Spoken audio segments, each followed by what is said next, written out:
So, this problem should look familiar. We've done pretty much exactly this in the past on the homework assignments. Disk rotating, ball dropped on the disk. What's the final speed? So, first we can start off by drawing a free body diagram.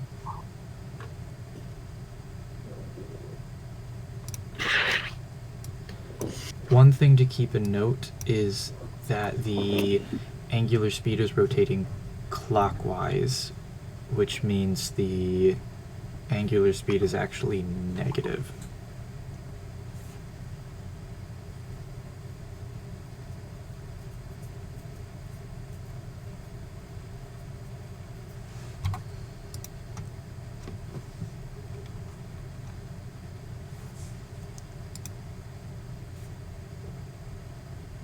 So, quick question. So, to tell if something is like an equilibrium, to say like the net torque is 0 or the F net is equal to 0, is the object have to be stationary for it to be equilibrium?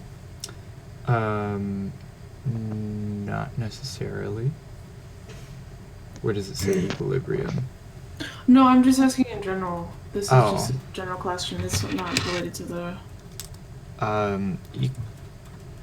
Well, equilibrium means that there's no change in force.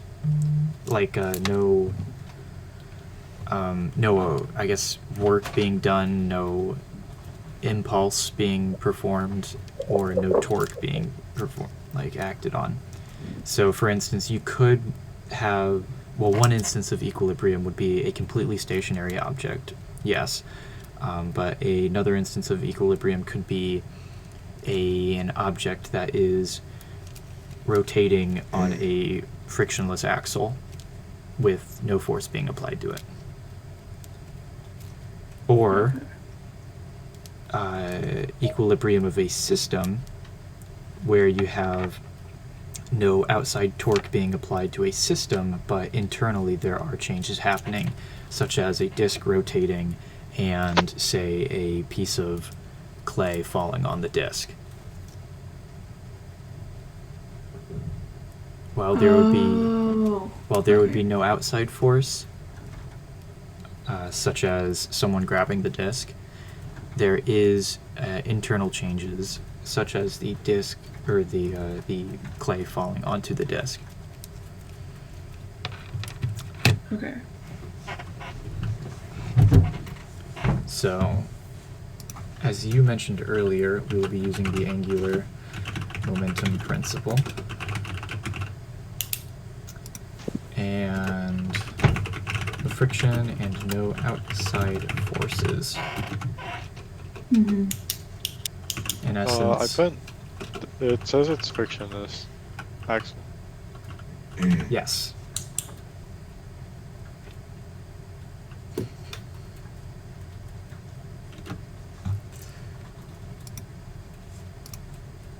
System and surroundings. System would just be the wheel and the clay. Unless we want to also include the earth, too. Why not? I'm feeling it. Okay. Unless someone can give me a compelling reason to not.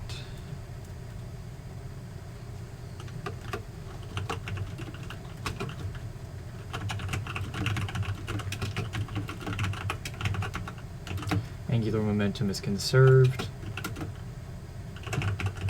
Therefore, the final sum is equal to the initial. Cool. And is everyone ready to solve the problem? Mm-hmm. Yes. Okay, so part 1 says, just before impact, what is the angular momentum of the combined disk and clay system? So the disk has some angular momentum. It's spinning. Yeah, so we do need to split it up into two parts. the clay and the disc. The disc would have rotational angular momentum, and the clay would have translational angular momentum.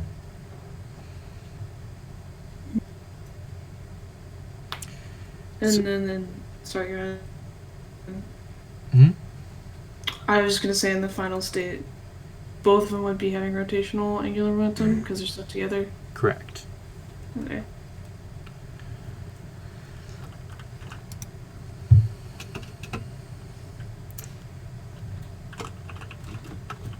Oh, you're sharing.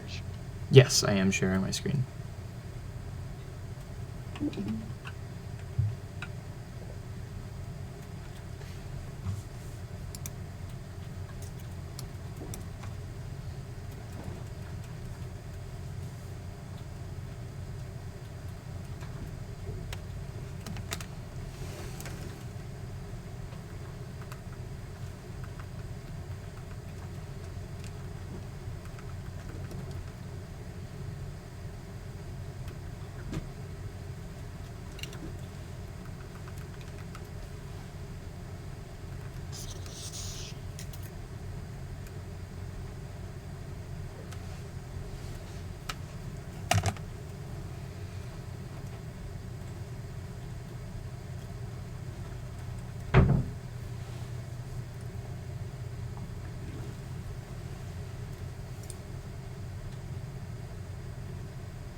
Is that negative 0.4 plus 8 in your first line? Oh gosh, sorry, this is negative 0.4 times 8, and that would be in the y component.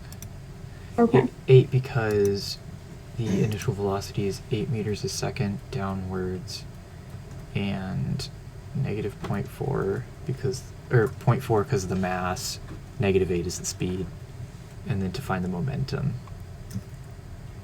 of the clay.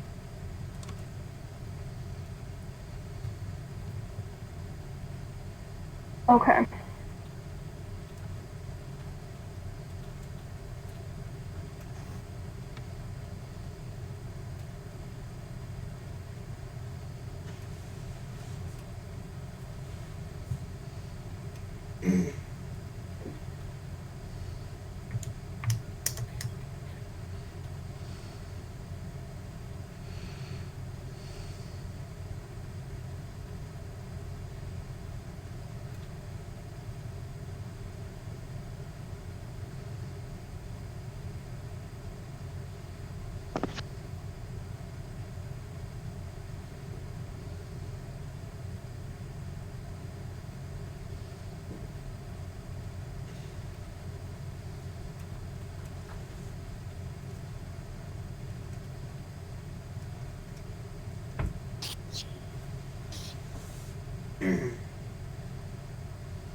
Okay, I'm ready to move on. Okay, part 2, or sorry, Elizabeth and Audrey. Sure, we can go to part 2. Okay, well, what are you doing on part 1? So part Well, 1. I actually need to work out the problems. Like I know what to do. I just need to work it out. So it's not a problem. I'll just. Well, we can wait. What Yeah, we can wait. What steps are you on? So the translational momentum of the clay would be r cross p, and the rotational momentum of the disk would be the moment of inertia times the angular momentum. Angular speed. What step are you on? Well, so I've written everything out that I need to do. I just am trying to cross the momentum and do the cross products, and I hate doing the cross products because it's super confusing. Oh shoot, yeah, I used my calculator for that. How do you do that on your calculator? Oh, Like just your standard like graphing calculator? yeah, well, it's a TI Inspire. It, Oh, fancy. yeah. Yeah, gosh, cross products really suck. I wonder if I can do it on. Do they have it on TI-84? I don't know.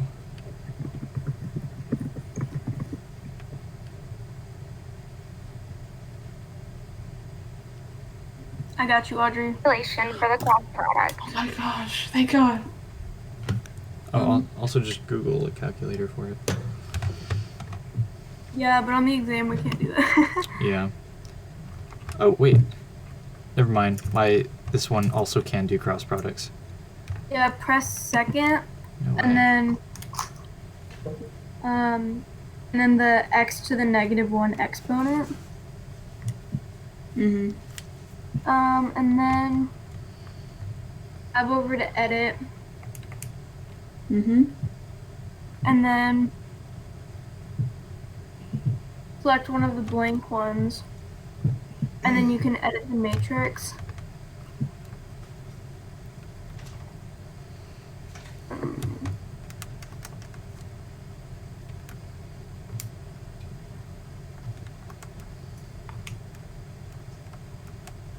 So then you end up doing, once you plug everything in, you press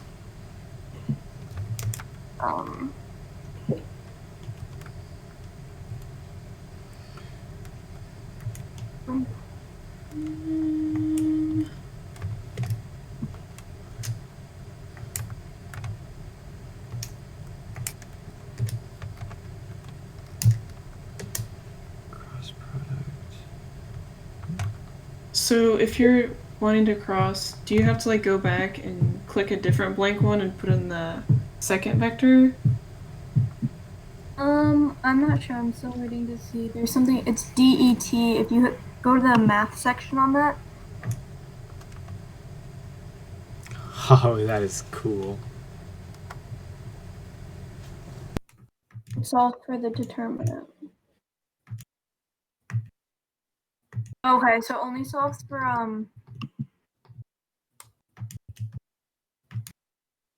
Okay, wait. I'm actually just gonna. I'm gonna put this in.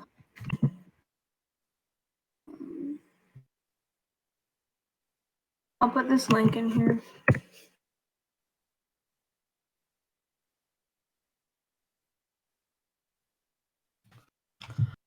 I just put it in the main chat. Okay, There's thank like you.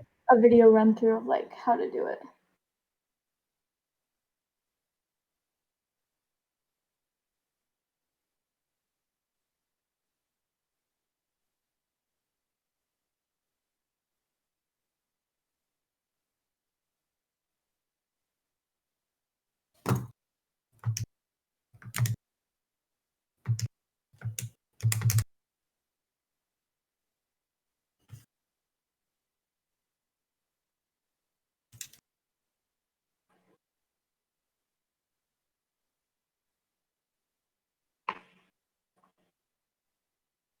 Did you get at least for your y value? Did you get positive 1.152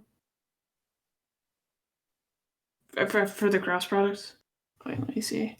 Okay, yes. Okay.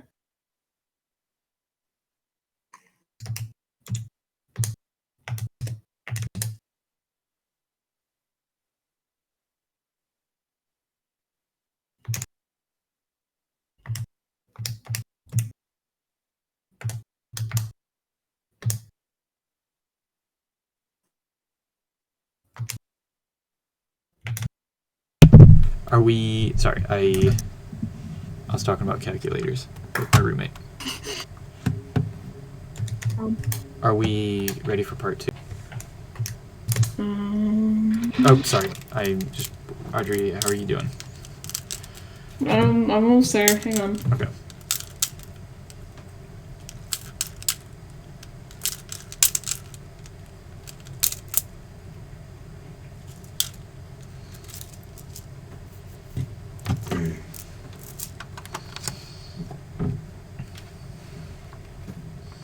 ready for this exam on Monday? Sorry, what? Are you ready for the exam on Monday? That's You're nice. funny. You're very funny. Well, I guess that's a thing. I hate that. Why didn't they just give us 2 midterms? Yeah, that was really quick. Yeah. Well, because there's, I guess, 3 units, 3 midterms. I know, but they could have easily made just like not had a midterm over this unit and just tested it on the final. Yeah, you're right.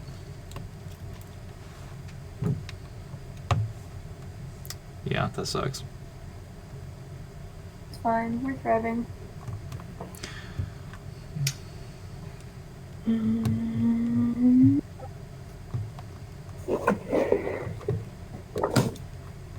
You cannot subtract a vector with a scalar, right? You can't do that. That's not possible, right? Correct, it doesn't type check. Okay.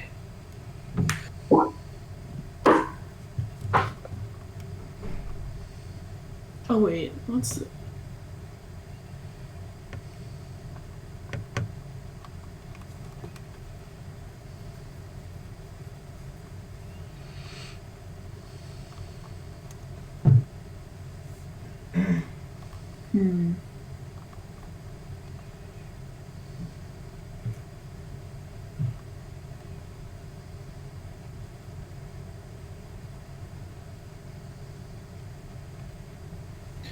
Don't you add the inertia of the clay and of the disc together for the final, and then you add those inertias together and you times that by or omega final because they have the same Wait, speed. what part are you on? So on part 1. So I'm on that. So after you find your So you do the currently, cross product. so the cross product gives you the translational angular momentum Yeah. of the clay. Yeah. Then you add that with the rotational angular momentum of the disk, and that gives you the total angular momentum of the system. Oh. Hang on. You're jumping ahead to part 3. There's 3 parts. Yeah, but I mean, part 2 is 1 line, and part 3 is what you were just saying.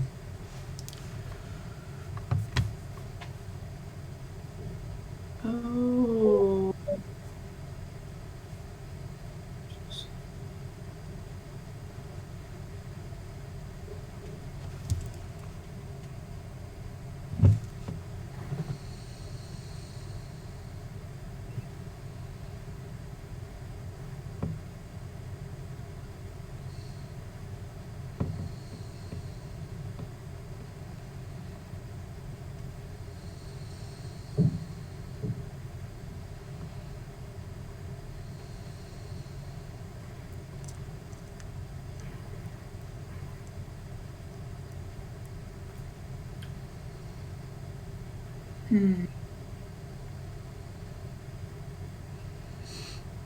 Why is the negative 0.51 on the left side? Because what you're doing is you're finding the initial angular momentum of the system. So you're taking the translational angular momentum plus the rotational angular momentum, and you're basically adding those 2 things together. I understand where you get the translational, but when you're doing the rotational, you don't know the initial speed of the wheel. Yeah, we do. It gives you the final. Just before impact, the clay has speed 8 meters per second, and the disc is rotating clockwise with Oh angular my speed. god, okay, so I can't read. I see omega F and I think omega final. Okay. No, you're right. Omega final, it's weird that they would put F there. It should be initial. I think that's a typo. Okay.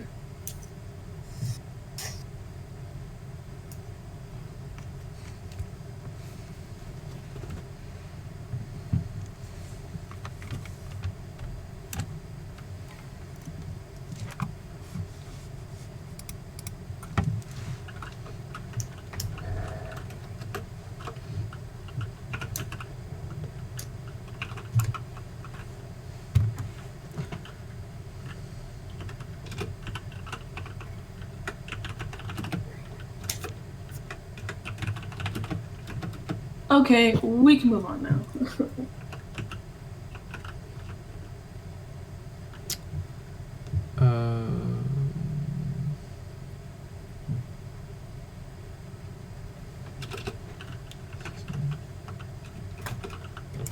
Yeah, okay.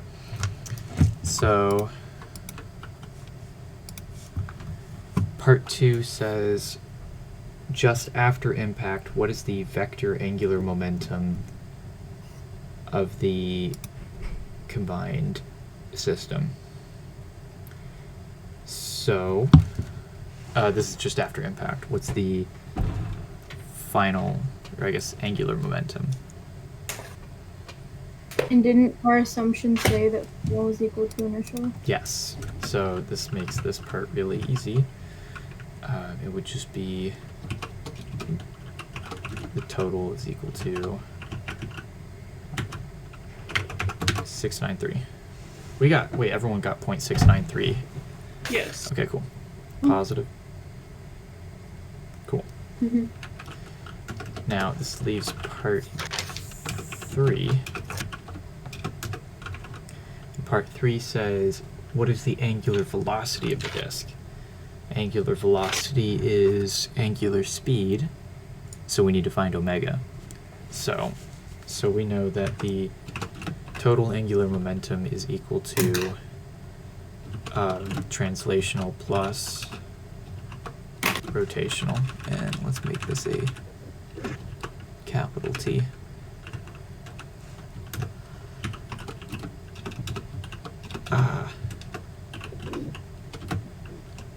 Translational is equal to 0 because all of the mass is rotating, but rotational angular momentum is non-zero, and it is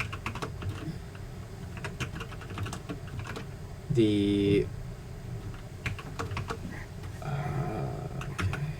Sorry, I can't type and It's the the, yeah. What were you gonna say?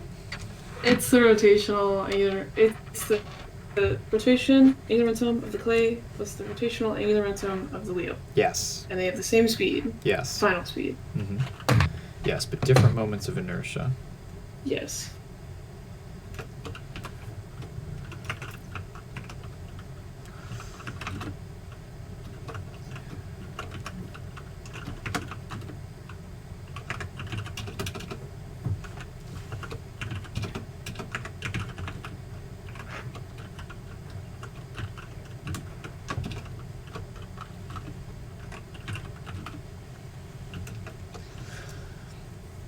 So, because the moments of inertia are given, we know that 0.693 is equal to 1/2 times 5 times 0.6 squared times omega plus 0.4 times 0.6 squared times omega.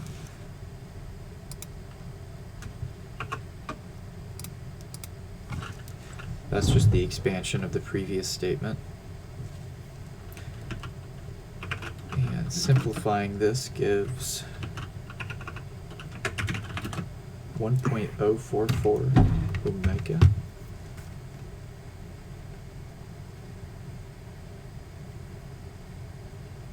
And it's negative. What is? Is the omega final negative? Wait. I was talking about angular speed, not the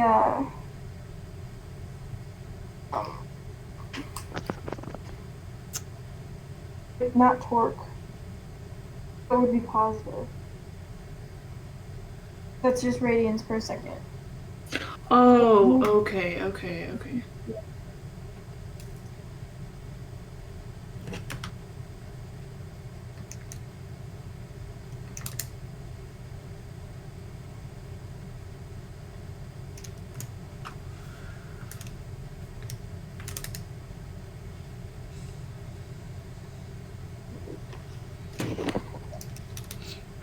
Dumb question. When it says angular velocity, we can't just divide angular momentum by mass, right? Mm. Divide divided by moment of inertia. And there you go. Yeah, you're right.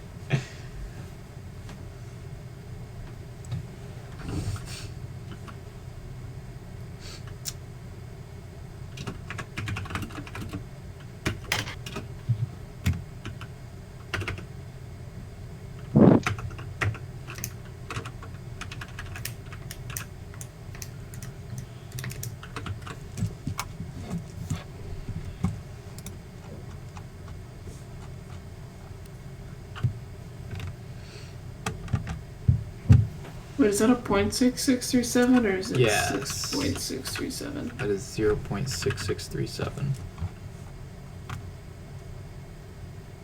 Oh, I can't divide. That's okay. This would be rads a second.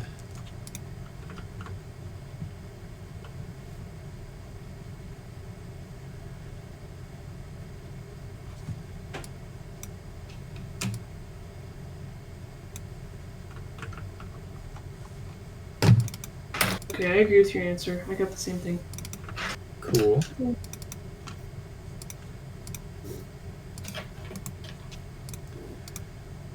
And that's the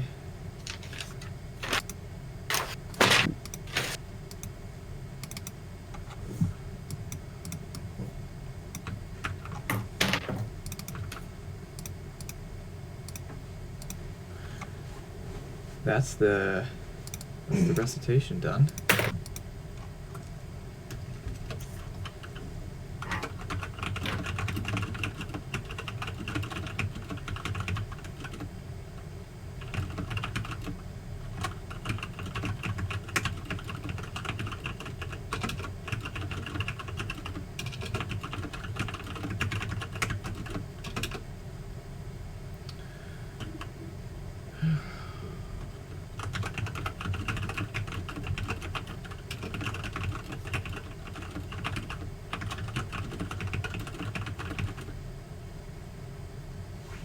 By the way, important bit here, the direction of the wheel changes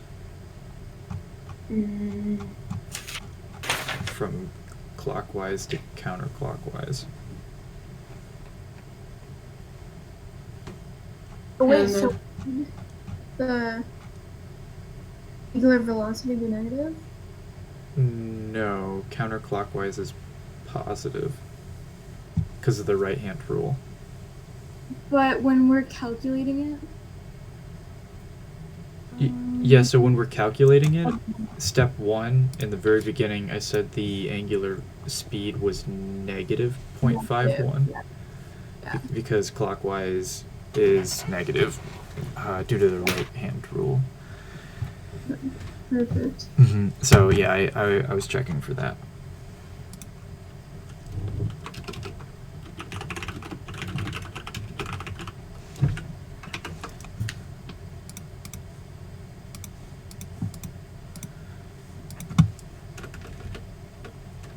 Another problem.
Cool.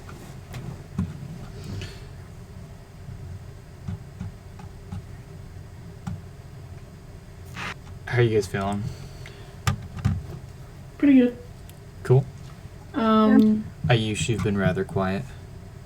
Yeah, I'm good. did we want to talk about the lab really quick? Oh, yes.